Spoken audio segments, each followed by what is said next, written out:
ಬರೋದು ಮೊದಲಾಗಿದೆ ಸರ್ ನಮಗೆ ಟೈಮಿಂಗ್ ಸರಿಯಾಗಿ ಬಸ್ ಇಲ್ಲ. ನಾವ್ ಎಲ್ಲಿಗೆ ಹೋಗ್ಬೇಕು? ಬೆಳಿಗ್ಗೆ 8 ಗಂಟೆ ಬರೋ ಗಾಡಿ 11 ಗಂಟೆ ಅಷ್ಟೊತ್ತಿಗೆ ಬರುತ್ತೆ. ಕಾಲೇಜಿಗೆ ಹೋಗ್ಬೇಕಂದ್ರೆ ನಾವೆಲ್ಲ ಹೋಗ್ಬೇಕು. ಸಾಯಂಕಾಲ ಬಿಡ್ರಿ ಅಂದ್ರೆ ಬಿಡಲ್ಲ. ನಾವ್ ಎಲ್ಲಿಗೆ ಹೋಗ್ಬೇಕು? ಎಲ್ಲ ಹೆಣ್ಮಕ್ಳು ತಾನೇ ಇರೋದು. ಚಿಕ್ಕಾರಾರ ನಿಲ್ಸೋದಲ್ಲ ಸರ್, ಬಿಡ್ತಾನೆ ಇಲ್ಲ ಬಸ್ ನೀಟಾಗಿ. ಅಲ್ಲಿ ಟಿ.ಸಿ ಹತ್ರ ಹೋಗಿ ಕೇಳಿದ್ರೆ ಅವರು ನೀಟಾಗಿ ರೆಸ್ಪಾನ್ಸ್ ಮಾಡಲ್ಲ. ಬರ್ತಿತ್ತೆ ಸರಿ, ಏನೋ ಒಂದ್ ವಾರದಿಂದ ಬರ್ತಾನೆ ಇಲ್ಲ ಬಸ್ ನೀಟಾಗಿ. ಬೆಳಗ್ಗೆ ಹೊತ್ತು ಕ್ಲಾಸಿಗೆ ಹೋಗಕ್ಕಾಗಲ್ಲ. ನಾವು ಬೆಳಿಗ್ಗೆ 10:30 11 ಗಂಟೆ ಆಗುತ್ತೆ ಕ್ಲಾಸಿಗೆ ಹೋಗೋದಕ್ಕೆ. ಕ್ಲಾಸಲ್ಲಿ ಹೋಯ್ತಾರೆ ನಾವು ಹೊಡ್ಸ್ಕೊಂಡು ಹೊರಗೆ ನಿಲ್ಕೋಬೇಕು.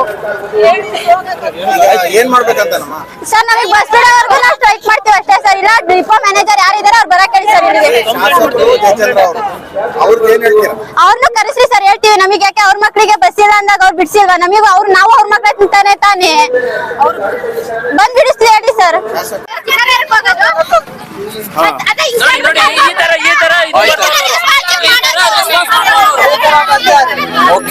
ಅವ್ರು ಕೇಳಿದ್ಕೆ ಮಳೆ ಬರ್ತಿದ್ರೆ ರಘುನು ಶಾಪೆನು ತಂದ್ಕೊಂಡ್ ಕೊಡ್ರಿ, ಮನೆ ಚಳಿ ಆಗ್ತೈತೆ ಮಲ್ಕೊಬೇಕು ಅಂತವ್ರೆ. ಸರ್ ಯಾವಾಗ ಬರ್ತೈತೆ? ಇವತ್ತಷ್ಟೇ, ಇವತ್ತು ಗಲಾಟೆ ಮಾಡಿದೀವಲ್ಲ ಅದಕ್ಕೆ ಮಾತಾಡ್ತಾವ್ರ ಅಷ್ಟೇ. ನಾಳಿಕ್ ಇದೇ ರಾಗ. ಅವ್ರು ಮಳೆ ಬರ್ತಿದ್ರೆ ಅವ್ರಿಗೆ ರಘು ಶಾಪೆ ಕೊಟ್ಬಿಡ್ಬೇಕಂತೆ ಮನೆಗೆ ಮಕ್ಕೆ. ನಾವೇ ಮನೆಯಿಂದ ತಂದ್ಕೊಂಡ್ ಕೊಡ್ಬೇಕಂತೆ. ಅವರೇ ಹೇಳ್ತವ್ರೆ ಎಲ್ಲ. ಅವತ್ ಫೋನ್ ಮಾಡಿದ್ಕೆ ಬ್ಲಾಕಿಗೆ ಹಾಕ್ಬಿಟ್ಟವ್ರೆ ನಂಬರ್ ನಮ್ದ. ಇಂಥವ್ರಿದ್ರೆ ಏನು? ಇದು ಫಸ್ಟ್ ಡಿಪೋ ಮ್ಯಾನೇಜರ್ ಅವ್ರು ಡಿಪೋದವ್ರು ಯಾರೋ ಇದಾರಲ್ಲ ಅವ್ರನ್ನ ಕಿತ್ತಾಕ್ಬೇಕು ಫಸ್ಟ್. ನಮ್ ಶಿರಾ ಡಿಪೋನ ಅವ್ರು ಕಿತ್ತಾಕಿರೆ ನಮ್ ಕರೆಕ್ಟಾಗಿ ಇರುತ್ತೆ ಶಿರಾ ಡಿಪೋ. ಫಸ್ಟ್ ಆ ಕೆಲಸ ಮಾಡ್ಬೇಕು. ಶಾಸಕರಲ್ಲಿ ಮನವಿ ಹೇಳೋದಂದ್ರೆ ಅವ್ರನ್ನ ಕಿತ್ತಾಕ್ರಿ ಫಸ್ಟ್ ಅಂತ ಹೇಳ್ತೀವಿ ನಾವು ಅಷ್ಟೇ.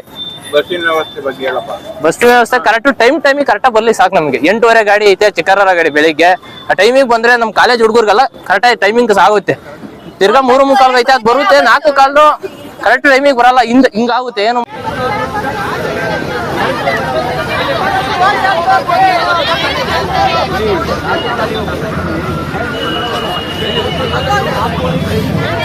Yeah.